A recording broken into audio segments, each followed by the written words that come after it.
Ceux qui disent que la France n'a rien fait ou que la France doit rester. Moi, j'ai été au front avec eux. J'ai mangé avec eux. J'ai patrouillé avec eux. J'ai écouté leur radio. Ce que j'ai entendu, si vous étiez là, vous allez tirer sur eux. Quand on était sur un terrain, les Français nous mettaient devant. Et en cas de non-danger, on répondait RAS. Et au cas où on tirait sur nous, ils disaient « c'est ça la guerre, hein ». Beaucoup de Maliens tombaient devant nous et on pouvait rien dire.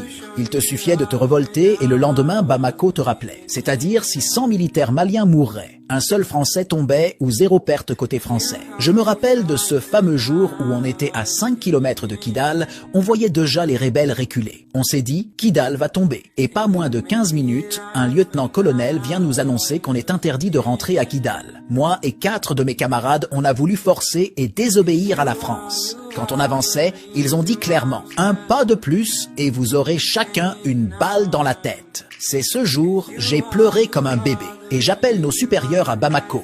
Leur seule réponse, il faut rester derrière la France. Le lendemain, on voit ces Français ravitailler les rebelles devant nous. J'ai même fixé un d'entre eux dans les yeux. Et il a souri pour se moquer de moi.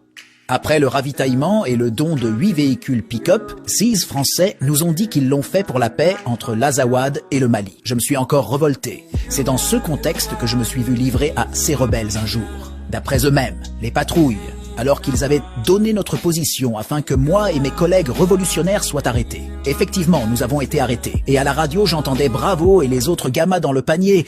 Mission réussie. C'était le code avec ces Français. Nous nous sommes dit, c'est fini pour nous. Je me suis mis à penser au Mali et j'ai dit, c'est une fierté de mourir pour son pays.